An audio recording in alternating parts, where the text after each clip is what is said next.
Bueno, hermanos, vamos a continuar con esta serie, como mencionó Esteban. Vamos a orar primero, ¿te parece? Oremos cortito. Señor Padre, te pedimos que tu Espíritu Santo, el mismo que inspiró esta palabra hace más de 2000 años, Señor, sea el mismo que ahora nos ayude a estar concentrados, Señor. Hay tantas cosas que están girando nuestra vida ahora mismo, y te pedimos que tú detengas, Señor, esas cosas en este minuto, un segundo, para que podamos concentrarnos en tu palabra de Dios, en tu palabra, Señor, en la palabra de Dios, y que nos des la perspectiva correcta para nuestra vida, Señor. Ayúdanos a reaccionar a tu palabra con obediencia, Señor, y saber que por medio de tu Espíritu Santo podemos hacerlo, podemos obedecerte. Así que háblanos ahora, Señor, te lo rogamos, en el nombre de Jesús. Amén. El nombre de este sermón es Botando el traje de superhéroe. Vamos a seguir con la serie Viviendo y compartiendo la verdadera gracia de Dios. Desde el capítulo 2 de esta carta, verso 13 más o menos, ustedes han estado viendo cómo Pedro ha dado instrucciones especiales y particulares según el contexto de cada grupo de cristianos. Se dirigió a los cristianos como ciudadanos y cómo actuar frente a las autoridades. Les habló a los sirvientes y cómo deben relacionarse con sus amos. Y finalmente le habló a las esposas y a los esposos de cómo deben tratarse entre sí. Ahora Pedro va a dejar estas instrucciones especiales de estos grupos y va a volverse a hablarle a toda la iglesia en general. Cuando niño siempre me llamó la atención cómo los superhéroes guardaban su identidad secreta. Batman era un millonario excéntrico que aparentaba frente a los demás ser frívolo, ser superficial, y obviamente la gente no podía reconocerlo porque nadie podía creer que un hombre así fuera a ser el defensor de la justicia. O Superman, quien aparentaba ser un tímido, incluso un tanto torpe reportero gráfico. O Spider-Man, quien mostraba ser un estudiante de secundaria solitario y quizás también un tanto torpe. Pero además siempre me frustraba que estas personas, estos personajes, por esconder sus identidades secretas, muchas veces no podían acudir a la ayuda de la persona que necesitaban o estaba en peligro, porque debían ir antes a ponerse su traje o a sacarse la ropa para ponerse su traje de superhéroe para que así no los descubrieran. Pero muchas veces los cristianos actuamos de la misma forma. Nos ponemos y nos sacamos el traje de cristianos según el contexto, según con quién estamos o según la situación que estamos enfrentando. Sin embargo, Pedro nos va a mostrar en este pasaje que como hijos de Dios debemos hacer el bien en toda situación, en toda circunstancia, por más difícil que ésta sea. Porque el cristianismo no es un traje que uno puede sacarse y colgarlo de vez en cuando. Hoy día vamos a ver tres cosas. Primero, hacer el bien dentro de la iglesia. Segundo, hacer el bien aun cuando te hagan mal. Y tercero, hacer el bien sin temor. Vamos por lo primero, hacer el bien dentro de la iglesia. Mira el comienzo del verso 8. Parte diciendo Pedro, en fin.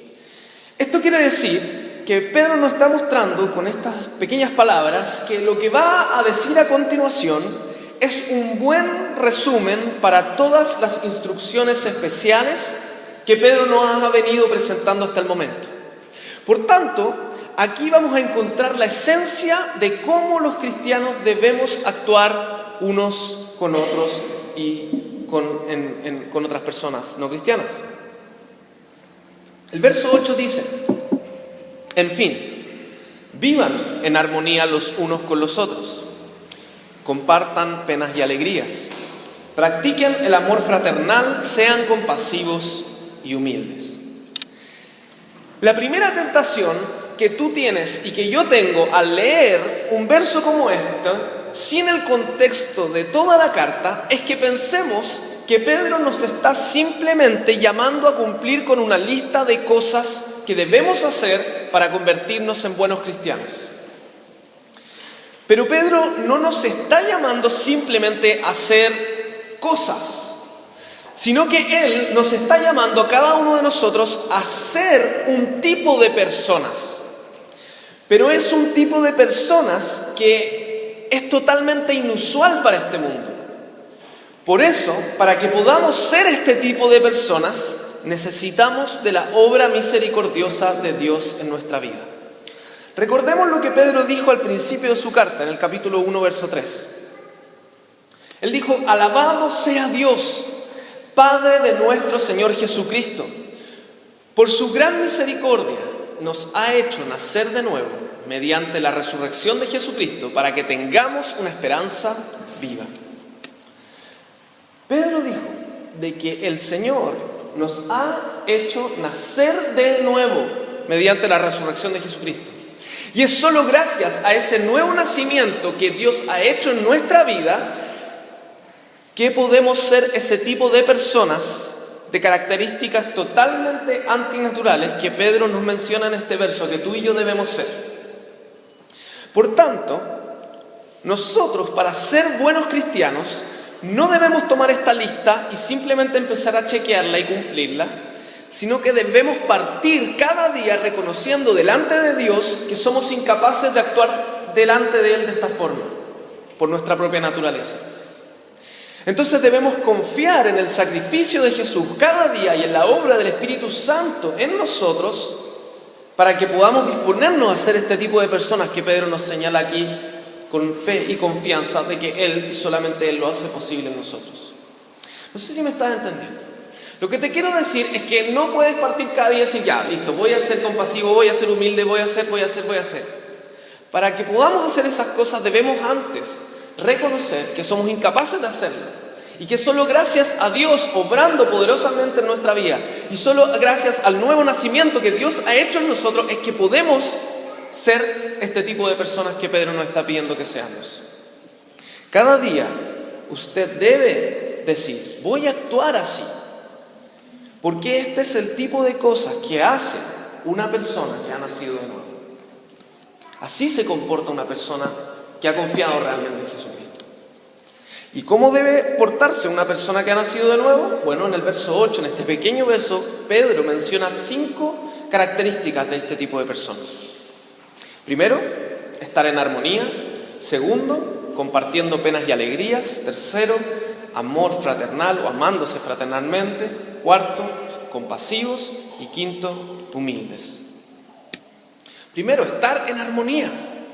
Para que los cristianos podamos estar en armonía, no tienen que amoldarse o adaptarse unos a otros en sus propias opiniones, sino que deben someter sus opiniones y pensamientos a la mente solamente de Jesucristo. No significa que entre nosotros no vamos a tener diferentes opiniones, gustos, quizás formas de ser diferentes. Pero sí significa de que en cuestiones trascendentales de la fe debemos pensar según la palabra de Dios nos guía. Debemos estar de acuerdo según lo que la Biblia nos muestra que es Dios, qué es la salvación, qué es la obediencia, por ejemplo. Por tanto, para estar en armonía no debemos buscar convencer al otro de tus opiniones, sino que cada uno debe partir convenciéndose de la Biblia. Segundo, compartiendo penas y alegrías. Debemos ser comprensivos con lo que las otras personas sienten. Debemos ser empáticos en sus luchas, en su dolor, alegrarnos cuando ellos están alegres. No debemos menospreciar por las cosas que están tristes, como veíamos ayer en el taller. No debemos decir: pero ¿cómo estáis preocupados por esa tontera? Debemos empatizar con ellos. No debemos responder o actuar con crítica o juicio frente a las luchas que están teniendo tus hermanos dentro de la iglesia. Las personas comparten sus alegrías y muchas veces la envidia nos hace desanimarlos. O bien cuando comparten sus penas muchas veces los juzgamos o los ignoramos. Pero como dice Romanos, debemos llorar con los que lloran y alegrarnos con los que se alegran. Tercero, amor fraternal. Este elemento está en el centro de las características que Pedro nos menciona de cómo deben comportarse los hermanos unos con otros en la iglesia. En palabras simples, amor fraternal es el amor que las personas deben tenerse como una familia. Esta es la forma en que nosotros, como hermanos de la iglesia, debemos amarnos. Debemos amarnos como familia. No somos extraños, no somos conocidos, no somos socios de un club que nos vemos una vez por semana. Somos familia. Cuarto, debemos ser compasivos. La traducción textual del griego expresa sentir una generosidad desde el estómago. Eso quiere decir esta palabra. Es decir, desde lo más profundo de nuestro ser, debemos querer ayudar a los demás hermanos de la iglesia. Si no sentimos las ganas de ser misericordiosos y querer ayudar a nuestro prójimo desde lo profundo de nuestro ser, y lo vemos quizás solo como una carga pesada que cumplir, hay algo que anda mal en nuestra vida. Esto no puede ser una regla, no puede ser debo cumplir con la obligación de ayudar a los demás y ser compasivo. Esto es algo que debe venir desde adentro. Y si no, algo anda mal. Y debemos revisarnos delante del Señor si es que acaso hemos puesto de verdad nuestra confianza en Jesús como nuestro Salvador. Efesios 4:32 dice que la compasión surge de nuestra experiencia del perdón de los pecados que Dios ha hecho en nuestra vida por medio de Jesús. Por tanto, si no estás sintiendo compasión desde adentro, debemos preguntarnos seriamente si estamos experimentando el perdón de Dios en nuestra vida cada día. Finalmente, Pedro nos llama a ser humildes. Debemos tener una concepción realista de quiénes somos. Esto significa que debemos reconocer que somos totalmente dependientes de Dios. Somos nada sin Él, estamos perdidos sin Él. Y sin su poder en nosotros no podemos hacer ninguna buena obra. Por tanto, es reconocer que solo Él merece la gloria y nosotros somos nada sin Él. En el mundo antiguo, en el mundo greco-romano, la humildad era una virtud que era despreciada. No era considerada como algo bueno dentro de las personas. Por tanto, la humildad, como parte del carácter de los primeros cristianos, era algo único y distintivo que los diferenciaba del resto. Por tanto, debe también ser una distinción en nosotros hoy en medio de la sociedad en que vivimos. Esta es una sociedad en la que cada uno se autopromociona lo más posible al resto. Se vende al resto lo más posible. Pero debemos marcar una diferencia en medio de esta sociedad también siendo humildes, reconociendo que sin Dios estamos perdidos. El segundo punto es que debemos hacer el bien, aun cuando te hagan mal. Ahora Pedro nos mostrará cómo deben los cristianos reaccionar cuando otras personas les insulten o les hagan mal. Mira el verso 9. No devuelvan mal por mal, ni insulto por insulto. Más bien, bendigan. Porque para esto fueron llamados, para heredar una bendición. Muchos cristianos se hacen la siguiente pregunta: ¿cuál es mi llamado en la vida? Y Pedro nos responde esto en 2 versos de su carta. Nos muestra cuál es nuestro llamado. El primer llamado lo vieron en el capítulo 2, verso 21, donde dice que al igual que Jesús, nuestro llamado es soportar el sufrimiento en esta vida con paciencia, mientras esperamos nuestra llegada a la vida eterna. Y ahora vemos que nuestro segundo llamado es que debemos bendecir a los que nos insultan o nos hacen daño. Es decir, debemos actuar de la forma totalmente opuesta de la que las demás personas actuaron con nosotros cuando nos hicieron daño. Y cuando Pedro dice que debemos bendecir al otro, es mucho más profundo que simplemente decir: hermano, bendiciones, Dios le bendiga, cuando lo saludamos o cuando nos despedimos. Sino que significa actuar y desear y orar deseando el bien por la persona que nos está insultando. Jesús enseñó esto claramente a sus discípulos, pero claramente no lo enseñó solo con su boca, sino con su ejemplo, porque cuando Él estaba en la cruz y sufría, estaba siendo insultado por los demás y Él no respondió con insultos, sino que respondió orando por ellos. Por tanto, los cristianos debemos orar a Dios pidiendo su gracia y misericordia sobre los que nos hacen mal. Y la razón por la que los cristianos deben actuar de esta forma la encontramos al final del verso 9. Y es que fuimos llamados para heredar una bendición. Es decir, heredaremos la vida eterna. Lo que dice textualmente este verso es que debemos actuar de esta forma para que podamos heredar esta bendición.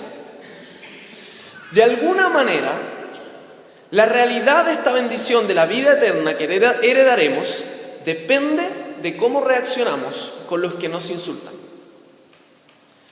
No estoy diciendo con esto de que la vida eterna la ganamos por medio de nuestras buenas obras y, en este caso, por la forma que reaccionamos a los insultos. Pero sí estoy diciendo esto, que así como lo muestra este verso y lo muestran muchos otros versos del Nuevo Testamento, la manera en la que tú y yo actuamos demuestra o evidencia si es que verdaderamente somos hijos de Dios y si hemos puesto nuestra confianza en Él. Si somos un verdadero hijo de Dios, heredaremos la vida eterna, y la manera que tenemos de comprobarlo es por medio de la forma que respondemos los insultos de otras personas que nos hacen. Entonces, al igual que lo vimos anteriormente, esto va totalmente en contra de la naturaleza humana. Las personas no responden al insulto con bendición, pero sí es algo que surge del corazón de una persona que verdaderamente ha nacido de nuevo y ha puesto su confianza en el Señor Jesús. La mayor esperanza que tenemos como cristianos es que al haber puesto nuestra confianza en Jesús, Dios, en el momento del juicio final, no nos va a devolver mal por mal. En eso confiamos, en que Jesús, al haber pagado por nuestros pecados, no nos va a devolver mal por mal en el día del juicio. Porque Jesús lo recibió por nosotros. Entonces, por este motivo, es totalmente ilógico que devolvamos con mal a aquellos que nos causan daño, si Dios no lo hace con nosotros. Por ello, cuando respondemos al mal con mal, estamos diciendo que necesitamos castigar por nuestros propios medios a las personas que nos han dañado. Necesitamos venganza, necesitamos satisfacción del perjuicio que nos han causado. Pero ya Jesús ha satisfecho por adelantado todo posible perjuicio que alguien nos pueda causar en la vida. Porque Él pagó el perjuicio que nosotros le causamos a Dios. Todos nosotros hemos recibido insultos en algún momento. Alguien ha actuado mal con nosotros, alguien ha tenido una mala actitud con nosotros. Y no siempre esto viene de fuera de la iglesia. A veces eso pasa dentro de la iglesia. A veces existen tristes y lamentables discusiones dentro de nuestros hermanos. Pero Pedro nos muestra que independiente de dónde vengan los insultos o los malos tratos, debemos responder con bendición. Para reafirmar este punto de cómo los cristianos deben actuar frente al insulto, Pedro va a citar el Salmo 34 en los versos siguientes. Este verso se centra en el sufrimiento y la liberación que el Señor hará de los que están siendo afligidos. Esta era la misma realidad que estaban viviendo los lectores de Pedro, que estaban siendo perseguidos por causa de Cristo, y la misma que seguimos quizás viviendo hoy en día. Al citar este verso nos va a dar un poquito más de profundidad y mejor entendimiento de lo que nos has dicho en el verso anterior. Mira los versos 10 al 12. En efecto, el que quiere amar la vida y gozar de días felices, que refrene su lengua de hablar el mal y sus labios de proferir engaños. Que se aparte del mal y haga el bien, que busque la paz y la siga, porque los ojos del Señor están sobre los justos y sus oídos atentos a sus oraciones.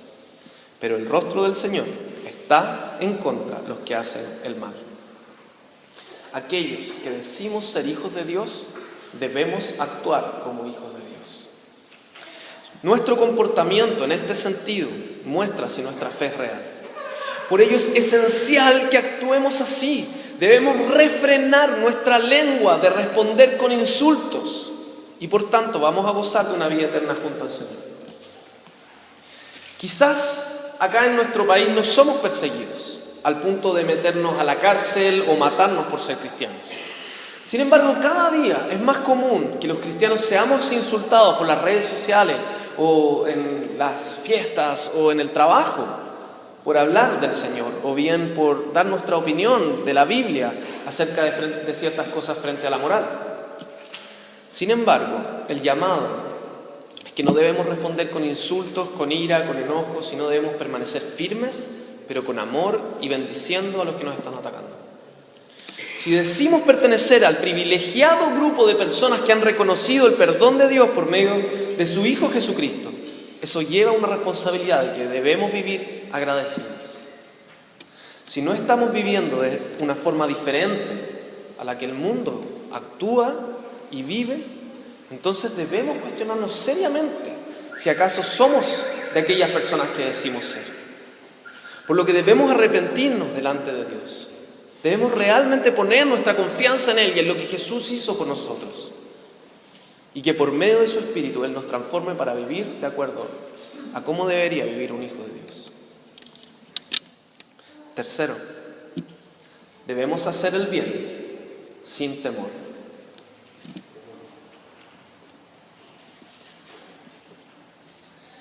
El día viernes fuimos testigos de los terribles ataques del grupo Estado Islámico en Francia, donde ya van casi 150 muertos y más de 300 heridos. El grupo Estado Islámico se adjudicó el ataque y dijo que esto estaba recién comenzando, con una clara intención de generar temor y miedo en la población. Sin embargo, este grupo en el último tiempo y en los últimos años ha secuestrado y asesinado a cientos y cientos de cristianos. Dentro de ellos se encuentran, por ejemplo, un niño cristiano de 12 años que fue crucificado por su fe hace unos meses atrás. O, por ejemplo, un video que ellos publicaron decapitando a 21 cristianos. O, por ejemplo, secuestraron a 230 cristianos hace un par de meses en Siria, donde la mayoría fueron asesinados. El periódico británico The Mirror publicó un reportaje de un periodista que lo dejaron estar unos días en medio de este grupo y al salir de allí escribió este reportaje donde mencionó que este grupo planea matar millones de cristianos haciendo la mayor limpieza religiosa de la historia, como ellos lo mencionan textualmente. O para, por ejemplo, nombrar otra historia de Estados Unidos, en Oregón, el 1 de octubre recién pasado, un hombre entró a una escuela, sacó un fusil y asesinó a 10 personas luego de preguntarles a cada una de ellas si eran cristianos.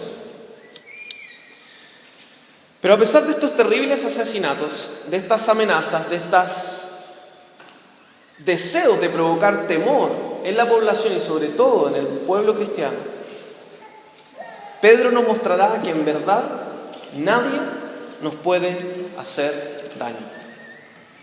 Pedro concluyó en el verso 12 que Dios está con los justos y atento a sus oraciones, lo que le lleva ahora a hacerse la siguiente pregunta retórica. Mira el verso 13. ¿Y a ustedes quién les va a hacer daño si se esfuerzan por hacer el bien? Aun cuando pueda venir persecución a nuestra vida, y aun cuando muchos nos insulten e intenten hacernos daño, Pedro nos dice que al final de cuentas nadie nos puede hacer daño de verdad. Porque los sufrimientos que pueden causarnos en esta vida no son la sentencia final. Porque esta no es nuestra vida final. Aun cuando alguien te asesine, ese no es el punto final, porque hay una vida eterna que espera a los hijos de Dios. Heredaremos la bendición de la vida eterna y los que hacen mal van a ser juzgados por Dios. Entonces solo Dios tiene la última palabra sobre nuestras vidas. Y por ello Pedro nos va a animar a que no temamos a nadie. Verso 14. Dichosos si sufren por causa de la justicia. No teman lo que ellos temen, ni se dejen asustar. Pedro reconoce que los cristianos podemos sufrir a veces por causa de la justicia. El actuar correctamente no siempre va a traer bendición y alegría. A veces trae sufrimiento. Pero Pedro, citando al profeta Isaías, nos va a hacer un llamado a no temer, porque nadie nos puede hacer daño de verdad. Isaías llamó al pueblo de Dios a no temer a sus enemigos, aun cuando fueran amenazados fuertemente en las circunstancias más extremas de la guerra, siendo amenazados por naciones extranjeras tremendamente poderosas y fuertes. Pero de esta misma forma, Pedro nos hace un llamado a que como cristianos no debemos temer a las personas. Debemos buscar la justicia, proclamar la verdad de Dios sin temor a las amenazas de quienes nos persiguen. Esto es claramente lo que entendieron estos estudiantes cuando una persona les puso un misil en la cabeza y les preguntó si eran cristianos, y respondieron afirmativamente aun cuando ellos sabían que eso significaba su muerte. Esto es lo que claramente tienen muchas personas hoy día en África, que tienen temor a que un día entren a sus iglesias y lancen una bomba, como ha ocurrido varias veces ya este año. Esto es lo que tienen claro en Oriente. Cuando el grupo ISIS amenaza y secuestra a cristianos, ustedes se preguntan cómo saben que son cristianos. Porque son personas que no tienen temor a esconder su fe, a pesar de que hay un grupo tremendamente extremista que anda asesinando cientos y cientos y cientos de personas. Son personas que saben y han tenido claro y han entendido que no deben temer al hombre. Y han entendido lo que Pedro está diciendo acá. Los que tienen puesta su confianza en la promesa de la vida eterna saben que cualquier dolor que puedan experimentar en esta vida es de corta duración en comparación a la vida eterna.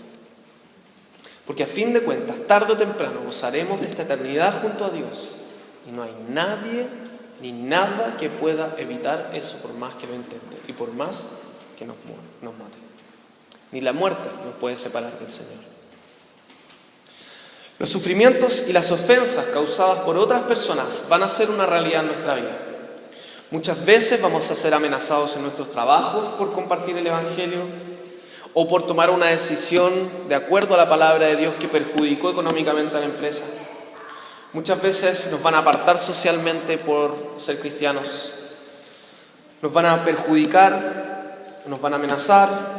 Pero no debemos temer ni desesperarnos, porque a fin de cuentas nadie puede hacerte verdadero daño y apartarte de las manos seguras de tu Padre Celestial. Y un día Él te va a vindicar, hará justicia y te llevará a su reino para toda la eternidad. Pero hay una alternativa al miedo a los demás. Es por eso que Pedro nos dice que en vez de temer, verso 15, primera parte, más bien honren en su corazón a Cristo como Señor. Honrar a Jesucristo como Señor en nuestro corazón es el antídoto para el temor a los demás en nuestras vidas. Si estamos teniendo temor al hombre, quiere decir que no estamos honrando al Señor en nuestros corazones. Ahora, ¿qué significa honrar a Cristo en nuestro corazón? Lo primero que podemos decir es que esto no significa hacer algo solamente interno que pasa en nuestro corazón y nadie más puede ver. Porque la Biblia nos muestra que del corazón surgen los pensamientos, decisiones y acciones. Entonces, significa realmente creer en Cristo. Significa reconocer que sin Él no hay esperanza, que Él es nuestro Señor, que Él reina, que somos perdonados en Él, que nuestra esperanza está en la vida eterna que Él alcanzó inmerecidamente por nosotros y que ahora como siervos suyos debemos obedecerle todo cuanto podamos. Honrar a Cristo en nuestro corazón significa ponerlo a Él en una categoría única, en el lugar más alto, el valor más grande, el tesoro más supremo de tu vida, la admiración más grande, el premio más apreciado, al que más honran y aman de todas las personas y de todas las cosas en este mundo. ¿Es eso Jesús para ti? ¿Es lo de más alto valor que hay en esta vida? ¿Es eso Jesús para ti? Si no, no es extraño que muchas veces tengamos temor a otros. Mira la segunda parte del verso 15. Estén siempre preparados para responder a todo el que les pida razón de la esperanza que hay en ustedes. Aquí tenemos otro mandato de Pedro que refleja cómo honramos a Cristo en nuestro corazón. Y es estando preparados para presentar defensa, para dar respuesta a aquellos que cuestionan nuestra fe. Esto quiere decir que debemos saber por qué creemos lo que creemos. Debemos estar preparándonos constantemente para responder a aquellos que preguntan, digo, oye, pero ¿por qué confías en Jesús? ¿Qué es esto de que Jesús pagó por tus pecados? ¿Por qué la Biblia es la palabra de Dios? Etcétera, etcétera. No honramos a Cristo en nuestro corazón cuando respondemos, la verdad que no sé bien, me criaron así, acompaño a mi esposa solamente y no sé. Honramos a Cristo en nuestro corazón cuando nos preparamos para responder a esto. No significa que debemos ser teólogos altamente calificados, ni mucho menos, pero sí debemos saber las cosas esenciales de nuestra fe. Por eso, la implicación de esto es que debemos estudiar la Biblia personalmente y en grupo. Por eso debemos aprovechar los cursos de la iglesia y debemos venir los días jueves. Porque honramos a Cristo en nuestro corazón cuando nos preparamos para responder a los que nos piden razón de nuestra fe. Pero verso 16. Pero háganlo con gentileza y respeto, manteniendo la conciencia limpia para los que hablan mal de la buena conducta de ustedes en Cristo. Se avergüencen de sus calumnias. No debemos responder ni presentar defensa de nuestra fe de cualquier forma. Muchas veces, frente a los cuestionamientos que hacen las personas a nuestra fe, tenemos la tentación de reaccionar desde la inseguridad y respondemos con aspereza o enojo. Sin embargo, honramos a Cristo en nuestro corazón cuando lo hacemos con gentileza y respeto. Y muchas veces nos olvidamos de esto. Creemos estar preparados para responder intelectualmente ante cualquier ataque, pero olvidamos que la forma de hacerlo es con una actitud amorosa, amable, respetuosa. Y como dice este verso, además esto va a provocar que todas las personas que puedan estar hablando mal de nosotros, estar atacándonos o estar hablando mal del cristianismo, van a terminar siendo avergonzados porque van a habernos calumniado injustamente. Cuando a pesar de todo, seguimos siendo amables y respetuosos con las personas. La pregunta es, ¿vives de una manera que desacredita a los que hablan mal del cristianismo? ¿O les das la razón porque eres poco tolerante, poco amoroso, poco paciente para responder? Último verso, verso 17.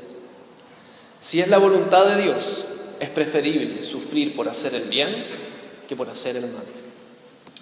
Finalmente Pedro nos dice que si es la voluntad de Dios, es mejor que suframos por estar haciendo el bien que por estar haciendo el mal.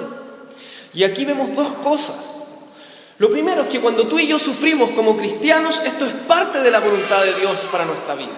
Él no nos ha dejado solo en esa circunstancia y debemos confiar de que toda cosa que ocurre en nuestra vida tiene un propósito de bien para Dios, por más difícil que ésta sea. Las cosas para el cristiano nunca se salen de control a pesar de las apariencias. Nunca se escapan de las manos del Señor. Así que si estás pasando por alguna circunstancia terrible, dolorosa, algo difícil está pasando en tu vida hoy, puedes confiar en que ese dolor va a tener un límite y que no se ha escapado de la mano de Dios. Él sigue sosteniendo tu vida. Y lo segundo que vemos es que si vamos a sufrir debe ser por hacer el bien y no como consecuencia de nuestro pecado, por hacer el mal. Si vamos a sufrir, que sea por honrarle y obedecerle en toda circunstancia. Cada mañana debemos recordar que tenemos el llamado de Dios a nuestra vida de honrarlo en nuestros corazones. Y lo hacemos confiando en Él, recordando quiénes somos y hacer el bien sin importar el contexto o la situación que enfrentamos. Muchas veces hacemos el bien si decimos, pero cuando esto pasa, no, eso ahí ya estamos hablando de otra cosa. Tenemos un límite para hacer el bien. Por lo mismo, debemos botar de una vez el traje de superhéroe porque somos hijos de Dios por su gracia, quienes aguardamos nuestro hogar definitivo en los cielos, donde viviremos para siempre con Él. Por tanto, no tengamos temor frente a los difíciles tiempos que estamos viviendo. Recordemos que nadie puede hacernos daño, por lo que podemos vivir confiadamente haciendo el bien en todo momento y en todo lugar. Porque así es como vive un verdadero hijo de Dios. Oremos. Padre amado, estamos viviendo momentos tan difíciles, Señor, donde como cristianos somos atacados, insultados, perseguidos, asesinados de las formas más terribles, como ocurrió, Señor, en los tiempos de los apóstoles. Pensamos que muchas veces que esas son cosas del pasado. Y claramente porque estamos acá en una sociedad y en un contexto en donde no vivimos quizás estas cosas. Pero estas cosas están pasando en el mundo de hoy. Cada vez más seguido, Señor, somos atacados, somos insultados en nuestros grupos de amigos, en el trabajo, Señor, en las redes sociales por compartir la palabra de Dios. Es por eso que yo oro, Señor, para que tu Espíritu Santo nos dé la convicción de que somos verdaderos hijos tuyos y podamos, Señor, no tener temor frente a nada ni nadie. Para que esa misma convicción de hijos tuyos nos lleve a responder con bendición al que nos insulta, mostrando en que no necesitamos que se satisfaga nuestra ofensa, porque tú, Señor, estás satisfecho gracias a los méritos de tu Hijo Jesucristo. Y podemos confiar en eso.